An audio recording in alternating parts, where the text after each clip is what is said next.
There are a lot of reasons why you're on the Mount Rushmore of the greatest investors of all time. One of them is obviously your track record.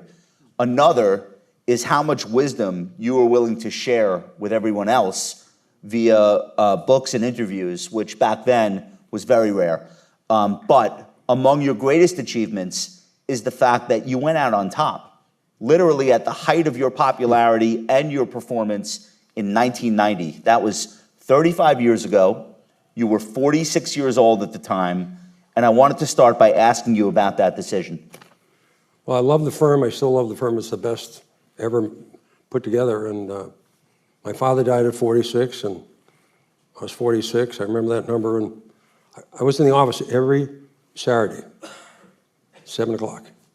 We said at Fidelity, we get up a basketball game on Saturday. And in Wellington, they couldn't play double solitaire, on Saturday. So every day I enjoyed it. People are fantastic.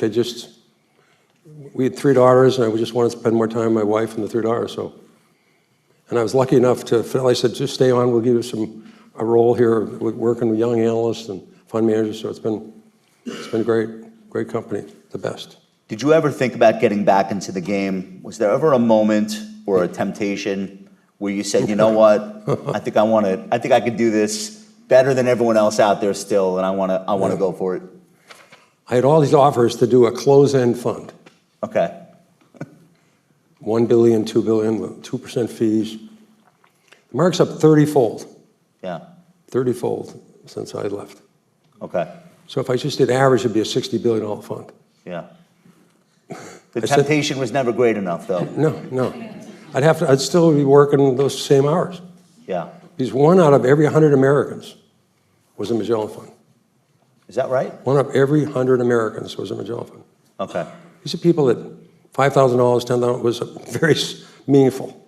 Did the weight of that get to you at all while you were running the fund, the level of responsibility? Yeah. Okay. I had a perfect record. I think the market went down 10 times in those 13 years. Okay. I went down more every time in the market, every time. Okay.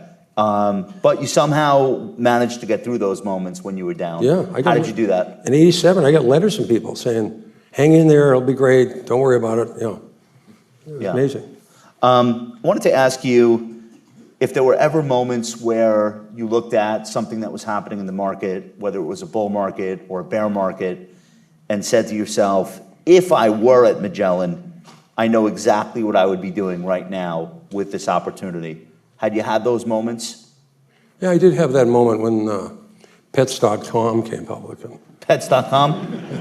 I said, this makes no sense at all, and then went up. So yeah, I can't short. But there were so many companies of no value. Yeah. And fortunately, Fidelity didn't own those damn things. So that was a period to say, wow, what's wrong here? Okay.